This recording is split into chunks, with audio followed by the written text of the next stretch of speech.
Next application of Gauss theorem is electric field due to uniformly, this is uniformly charge infinite wire. चल देखो भी क्या है, coulomb law जो हम करते थे, जो फोर्स अपन निकालते थे, जो इलेक्ट्रिक फील्ड भी हमने निकाला था, that is valid only for point charge. तो पॉइंट चार्ज से इलेक्ट्रिक फील्ड हम कूलम लॉ से भी निकाल सकते हैं, गॉस थ्योरम से भी. नो डाउट ये वायर के लिए भी लग सकता है, बट वो थोड़ा कॉम्प्लिकेटेड हो जाता है, इंटीग्रेशन डेरिवेटिव बहुत लंबे लंबे आ जाते हैं. तो बट गॉस थ्योरम से ये बहुत जल्दी निकल जाएगा. तो अब क्या है हमारे पास, ये एक इनफाइनाइट वायर है. ऐसी इनफाइनाइट वायर आप समझ सकते हो, जो आपके घरों में शायद बाहर खंबे में से जो इलेक्ट्रिसिटी ला रही है, पता नहीं कहाँ से चलती हुई आ रही है, पावर हाउस से लेके till your home. So it's almost infinite wire for us. It's positively charge. We need to find electric field at a distance r from wire. Perpendicular distance क्या पॉइंट की r. Okay, before Gauss theorem आपको इसकी direction बता रहा हूँ. देखो, electric field अगर मैं वायर के लिए कहूँ, ऊपर या नीचे कहीं पे भी क्या होता है, परपेंडिकुलर टू वायर. ओके, अगर आप यहाँ की बात करो तो देखो perpendicular to length of wire, यहाँ की बात करोगे तो perpendicular to length of wire. अब ये ऐसा क्यों होता है, आई विल टेल यू. लेकिन अगर ये आर्टिकल पेपर में आता है तो आपको ये करके दिखाने की ज़रूरत नहीं है. You can just write electric field is perpendicular to length of wire. Length of wire के वो क्या होता है, परपेंडिकुलर. बट जस्ट हम ट्राई करते हैं कैसे, मैं आपको एक्सप्लेन करता हूँ. सपोज मैंने यहाँ ये स्मॉल लेंथ ले ली, इस पे स्मॉल चार्ज है dq. तो इसका इलेक्ट्रिक फील्ड अगर मैं यहाँ निकालता हूँ इस पॉइंट पे, तो क्या होगा, अवे e.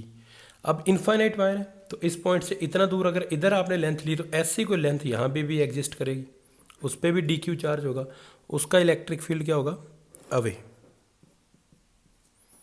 ओके, तो मैंने पॉइंट के एक साइड dq लिया था, तो there must be another dq on the opposite side of point, so that wire is infinite. Wire तो इनफाइनाइट है.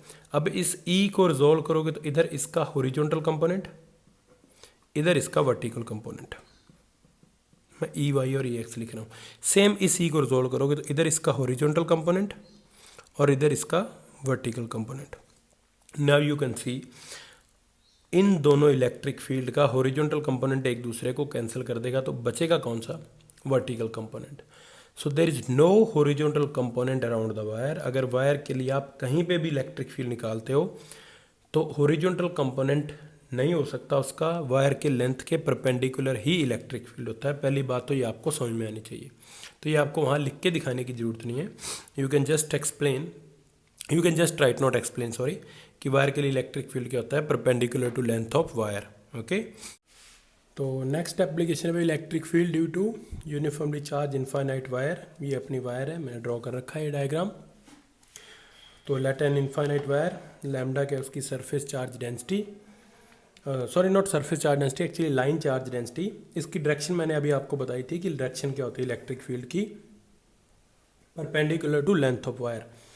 तो अभी हमें प्रॉब्लम क्या, देखो भी ये डायग्राम बनने के बाद थोड़ा अजीब सा हो जाएगा. प्रॉब्लम क्या है, we need to find electric field at a distance r at a point p. यहाँ इस पॉइंट p पे हमें इलेक्ट्रिक फील्ड निकालना है इस वायर की वजह से. तो हम गॉस थ्योरम यूज़ कर रहे हैं. गॉस थ्योरम यूज़ करने के लिए हमें क्या चाहिए, गॉसियन सरफेस. अब गॉसियन सरफेस यहाँ पे हम कैसा लेने वाले हैं, यहाँ स्फेरिकल ले लेंगे. अभी हम पॉइंट चार्ज के लिए स्फेरिकल लिया था, यहाँ स्फेरिकल क्यों नहीं लेंगे, because then we can't explain theta everywhere. तो यहाँ जो हम गॉसियन सरफेस ले रहे हैं that will be a cylindrical Gaussian surface. तो मैं ये ब्लू मार्कर से इसको बना रहा हूँ. तो ये हमने इसके अराउंड एक क्लोज सरफेस कैसा लिया है, इट्स ए सिलेंडर. ओके, तो this time for wire we have taken the Gaussian surface as a cylinder whose radius is r and whose length is l. तो let a cylindrical, you need to mention कि आपने कैसा लिया है, cylindrical Gaussian surface. Last time हमने spherical लिया था तो स्फेरिकल लिखा था. नाउ लैम्डा क्या है, सॉरी एल क्या है, length of cylinder, length of cylinder, और आर क्या है, रेडियस. तो ये आपको लिखना होता है यहाँ पे. अब इसके लिए थीटा देख लो भी हर पॉइंट पे, व्हाट विल बी थीटा. मैं हर जगह पे इलेक्ट्रिक फील्ड और एरिया वेक्टर डिफाइन करता हूँ. तो इसमें 3 एरिया बनते हैं सिलेंडर की. अगर आप बात करो तो अब देख लेना भी, किसी सिलेंड्रिकल ऑब्जेक्ट को देख के आपके पास कुछ हो, ये पार्कर ही है चाहे, ये पेन है, तो देखो दो तो यहाँ क्रॉस सेक्शन एरिया बनेंगे सिलेंडर के ढक्कन, ये यहाँ सर्कल बनेंगे, और ये वाला होता है कर्व्ड सरफेस एरिया। तो there will be 3 different areas जिनके लिए हमें एरिया वेक्टर को और इलेक्ट्रिक फील्ड में एंगल हमें बताना है। तो अभी एरिया वेक्टर क्या है, यहाँ पे अगर आप देखो, यहाँ पे क्रॉस सेक्शन एरिया पे अगर मैं एरिया वेक्टर बनाता हूँ तो वो बनेगा परपेंडिकुलर टू सरफेस आउटवर्ड। इधर भी बनाऊंगा तो perpendicular to surface outward. Curved surface area पे एरिया वेक्टर क्या बनेगा, परपेंडिकुलर टू सरफेस आउटवर्ड। तो ये मैंने तीनों एरिया वेक्टर इसके बना दिए। अब इलेक्ट्रिक फील्ड देखना, कहीं पे भी जो अर्लियर मैंने बताया था, इलेक्ट्रिक फील्ड यहाँ पे क्या होगा, perpendicular to length of wire. यहाँ पे भी क्या होगा, perpendicular to length of wire, और यहाँ पे भी क्या होगा, ये वायर है perpendicular to length of wire. तो आप देख सकते हो क्रॉस सेक्शन एरिया के लिए थीटा क्या आएगा, 90। एरिया वेक्टर और इलेक्ट्रिक फील्ड में थीटा आएगा 90 for both of cross section areas. But for curved surface area आप कहीं पे भी लो, यहाँ लोगे तो एरिया वेक्टर नीचे, इलेक्ट्रिक फील्ड भी नीचे, तो for cross section area theta will be 0। तो इन दोनों से फ्लक्स 0 होने वाला है। तो ये मैं लिख देता हूँ यहाँ पे, ये डायग्राम में आपको दिखाना है। No flux will pass through cross section areas. Now why, because flux क्या होगा, ई एस कोस 90, यहाँ पे थीटा क्या आएगा 90 और कोस 90 क्या होता है 0, तो फ्लक्स क्या हो जाएगा 0। तो जो भी फ्लक्स है वो पास कहाँ से कर रहा है, कर्व्ड सरफेस एरिया से, वहाँ पे आप अपनी गॉस थ्योरम लगा सकते हैं। तो हम क्या करते हैं, ये कर्व्ड सरफेस एरिया पे मैं इसका स्मॉल एरिया ले लेता हूँ ds। यहाँ पे मैंने ये पिंक से इसको शेडेड किया है, ये मैंने स्मॉल एरिया ले लिया ds, कहीं पे भी ले सकते थे। तो क्रॉस सेक्शन एरिया पे ये मैंने इसका क्रॉस सेक्शन एरिया ले लिया ds। अब इस ds से स्मॉल फ्लक्स कितना पास करेगा, तो let ds be small surface area on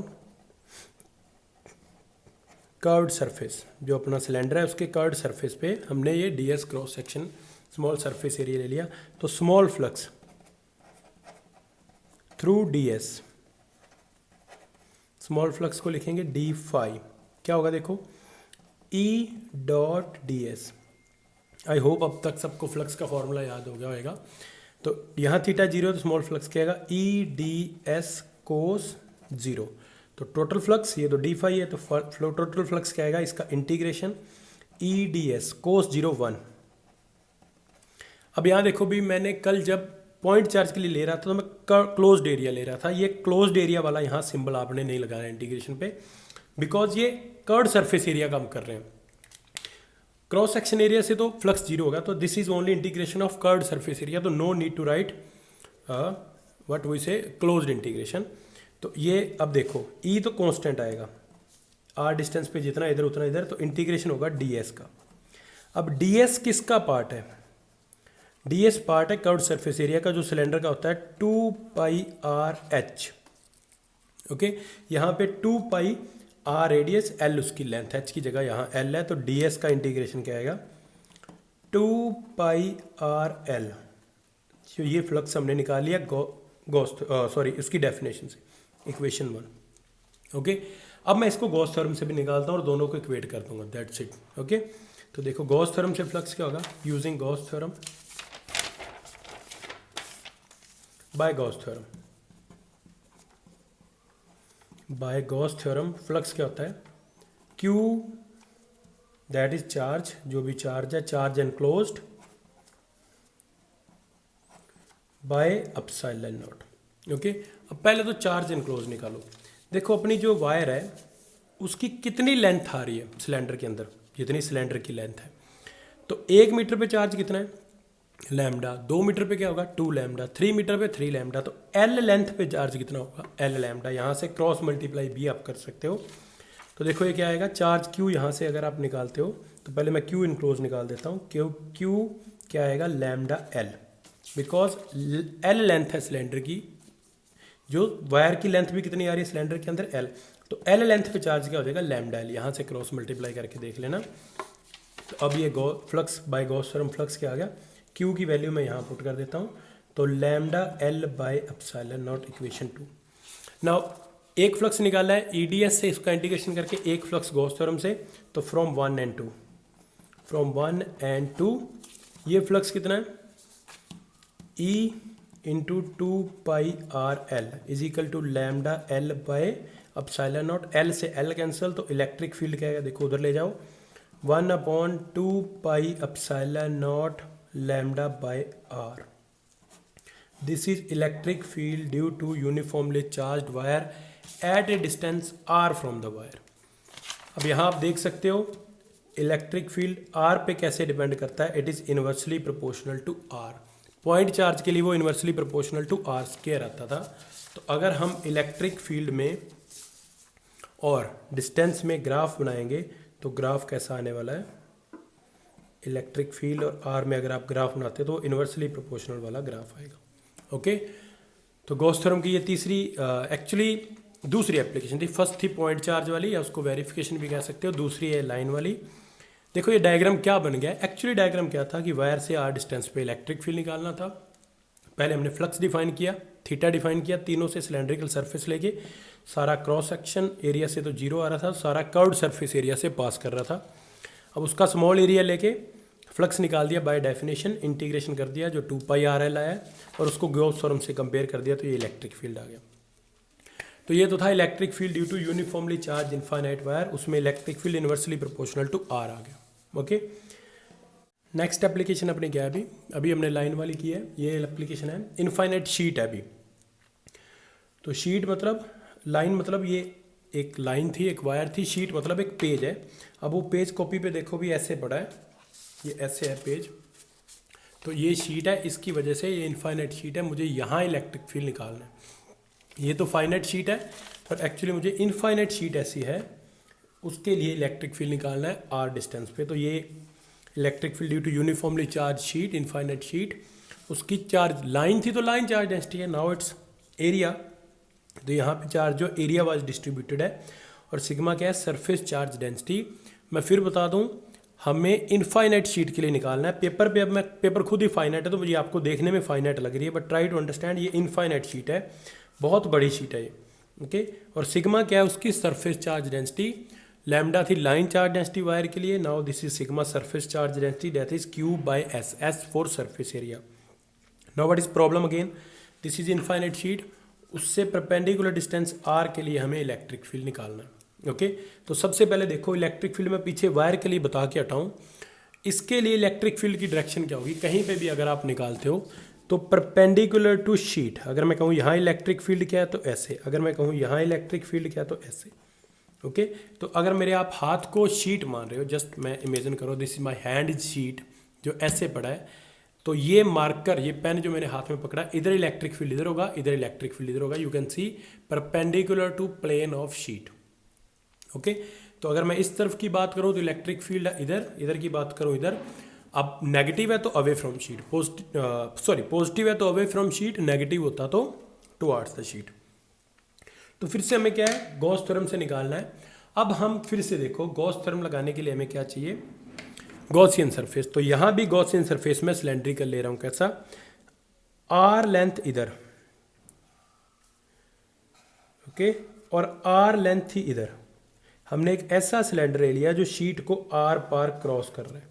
okay, so this is our Gaussian surface, it's a cylindrical Gaussian surface of length r this side 2r, और इसका क्रॉस सेक्शन एरिया हम कितना ले लेते हैं, s।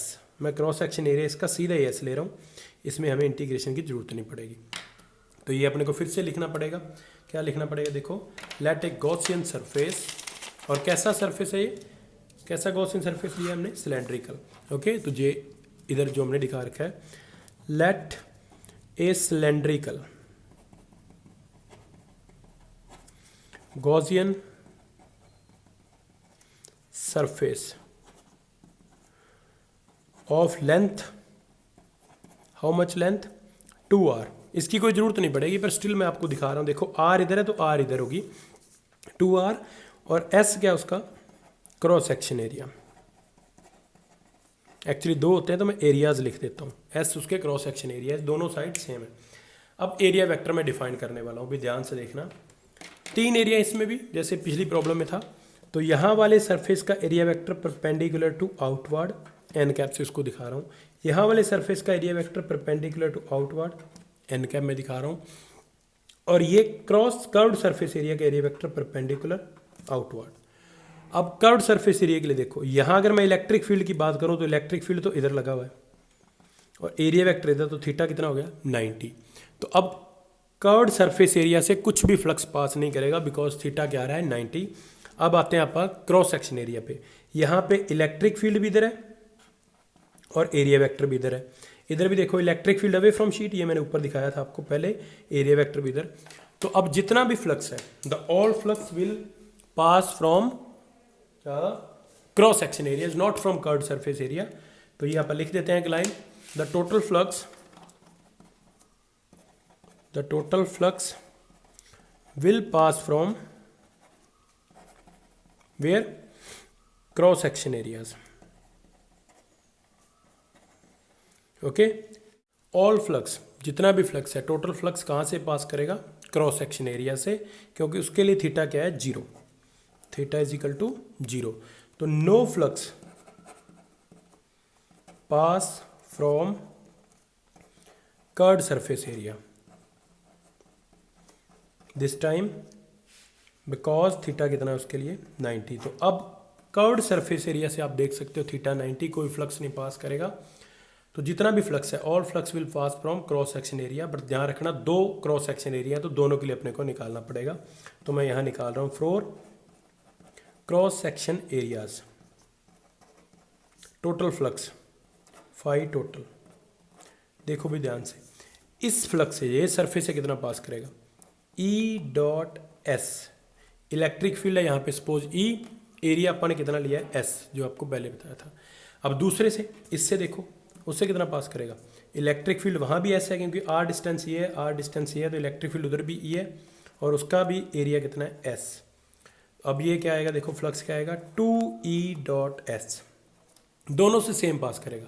अब यहाँ थीटा कितना है 0, तो ये क्या आने वाला है, flux will be 2es cos 0। तो फ्लक्स आ गया अपना 2es, इक्वेशन 1।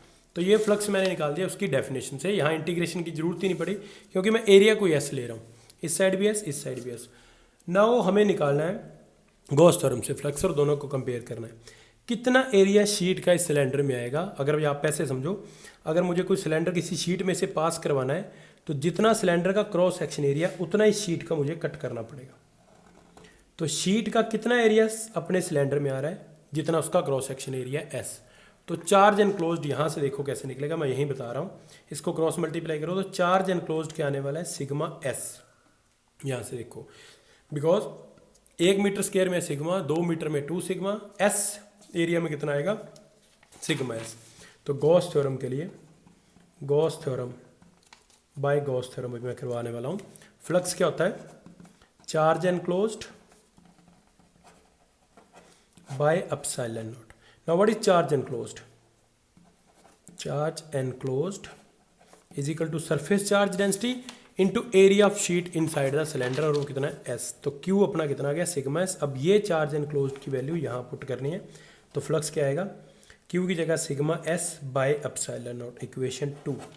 तो ये फ्लक्स आपने निकाला है जो अपने पास उसका फॉर्मूला है sigma D E D S है, और ये फ्लक्स निकाला है जो गॉस थ्योरम से होता है। तो दोनों को कंपेयर कर दो from 1 and 2, from 1 and 2, 2es is equal to sigma s by epsilon not.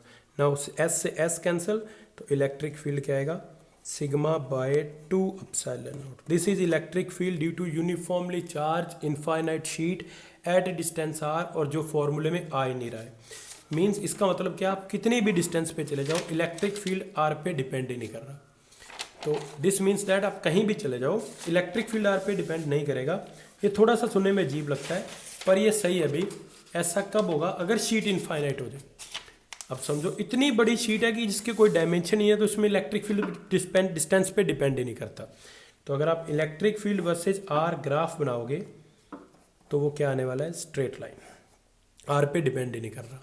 Okay तो इसमें आर कहीं आ ही नहीं रहा है। देखो प्रॉब्लम क्या थी, शीट के लिए आर डिस्टेंस पे इलेक्ट्रिक फील्ड निकालना था, अब वो डिपेंड ही नहीं कर रहा, तो इलेक्ट्रिक फील्ड वर्सेज आर का ये ग्राफ आएगा। ओके तो ये सेकंड एप्लीकेशन थी, एक्चुअली थर्ड थी। First point charge, second line, दूसरी तीसरी first point charge, then line, और अब ये शीट। ओके अब ये ना शीट में एक देखो भी छोटा सा केस है, मैं आपको पहले बता दूं। हमारे पास सपोज 2 शीट्स हैं, एक छोटी सी प्रॉब्लम है, फिर उसके बाद तीसरी एप्लीकेशन करेंगे। वी हैव 2 शीट्स, एक ये शीट है, इनफाइनाइट शीट्स है, एक ये शीट है। ओके इस पे चार्ज है प्लस सिग्मा नॉट, इसकी चार्ज नहीं, चार्ज डेंसिटी प्लस सिग्मा, इसकी प्लस सिग्मा। यहाँ 3 रीजन बन रहे हैं, रीजन 1, रीजन 2, रीजन 3। अब यहाँ पे ये शीट 1 है, ये शीट, मैं तीनों रीजन में इलेक्ट्रिक फील्ड निकालने वाला हूँ। यहाँ देखो इस शीट का 1 का इलेक्ट्रिक फील्ड क्या होगा, अवे, E1, क्योंकि पॉजिटिव चार्ज के लिए क्या होता है अवे। अब इस शीट को छोड़ दो, ये भी पॉजिटिव है, इसका फील्ड मैं अगर यहाँ निकालूँ तो उसका क्या होगा, उसका भी अवे, E2। अब रीजन 3 में आ जाओ, शीट 2 का अवे पॉजिटिव है, तो इस शीट का इस शीट से भी दूर जाता हुआ अवे। अंदर शीट 1 का अवे फ्रॉम शीट, शीट 2 का अवे फ्रॉम शीट। तो अगर आप देखो ध्यान से देखोगे तो आउटसाइड द शीट्स दोनों का फील्ड सम हो रहा है, एक डायरेक्शन में प्लस होगा, अंदर माइनस होगा। अब बाहर मैं निकाल देता हूँ, देखो यहाँ क्या होना है, E1 प्लस E2। E1 कितना था, सिग्मा बाय 2 एप्सिलॉन नॉट, दूसरी का भी उतना ही होगा, अभी आप फॉर्मूला ड्राइव करके हटे हैं, सिग्मा बाय 2 एप्सिलॉन, तो दूसरी का भी सिग्मा बाय 2 एप्सिलॉन नॉट। तो बाहर इलेक्ट्रिक फील्ड क्या आएगा, सिग्मा बाय एप्सिलॉन नॉट। तो ये इलेक्ट्रिक फील्ड आ गया, सेम इधर आएगा भी इस रीजन में, सिग्मा बाय एप्सिलॉन नॉट। तो अगर आप 2 पॉजिटिव या 2 नेगेटिव शीट भी लेके देखना भी, तो दोनों का जो आउटसाइड रीजन है वहाँ पे इलेक्ट्रिक फील्ड डबल हो जाएगा जितना शीट की वजह से होता है, बिकॉज दोनों का ऐड होना है। अंदर इलेक्ट्रिक फील्ड एक दूसरे को कैंसिल करेगा, sigma by 2 epsilon not minus sigma by 2 epsilon not. तो inside the sheets electric field क्या आएगा, 0। So if we take 2 sheets, infinite sheets of identical sheets and they have same charge density, then उनके बाहर तो field double हो जाता है और उनके बीच में फील्ड क्या होता है, 0। अब आप दोनों शीट सेपरेट लेके देखते हैं, एक पॉजिटिव और एक नेगेटिव, जो आगे कैपेसिटर में काम आने वाली है, तो इसको देख लेना भी। हमने क्या किया, ये वाली शीट्स है, शीट्स मैं 2 बना रहा हूँ, ये शीट है थोड़ी बड़ी बन गई है, दोबारा बनाता हूँ। एक ये शीट है, इस पे प्लस सिग्मा चार्ज डेंसिटी, और एक ये शीट है, इस पे चार्ज है माइनस सिग्मा। अब यहाँ देखो ये शीट 1, ये sheet 2, region then again region 1, region 2 and region 3। Now outside इस शीट का 1 का इलेक्ट्रिक फील्ड अवे और इस 2 का नेगेटिव है तो टुवार्ड्स। सिमिलरली इधर रीजन 3 में इस 2 का टुवार्ड्स और इस 1 का अवे। पॉजिटिव चार्ज के लिए इलेक्ट्रिक फील्ड अवे है, नेगेटिव के लिए टुवार्ड्स है। नाउ इनसाइड द शीट्स 1 का अवे और 2 का टुवार्ड्स।